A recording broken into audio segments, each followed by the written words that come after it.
إذا أردت أن يستجيب الله دعاءك، إذا أردت أن يقضي الله حاجتك، إذا أردت أن يحقق الله لك ما تتمناه، فعليك بهذه الكلمات السبع في الصباح وفي المساء، واطلب من الله عز وجل ما تشاء. وقبل أن نتعرف على هذه الكلمات، رجاء زينوا التعليقات بكثرة الصلاة والسلام على الحبيب صلى الله عليه وسلم، فمن صلى عليه صلاة صلى الله عليه بها 10. أحباب الكرام، ورد في الحديث عن الحسن البصري رضي الله تعالى عنه قال سمرة بن جندب رضي الله عنه: ألا أحدثك حديثا سمعته من رسول الله صلى الله عليه وسلم مرارا، ومن أبي بكر مرارا، ومن عمر مرارا؟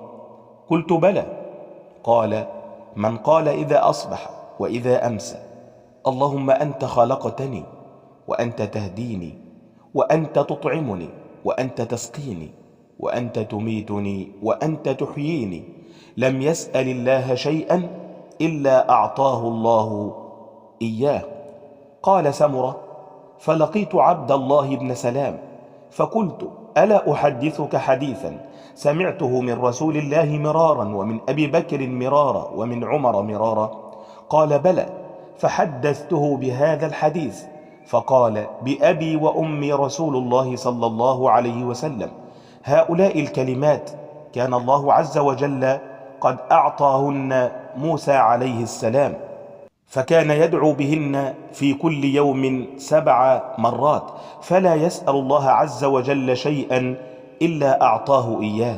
فعليكم بهذه الكلمات السبع في الصباح وفي المساء، واطلبوا من الله عز وجل ما تشاءون، وذكروا بها غيركم، واعلموا أن الدال على الخير كفاعله.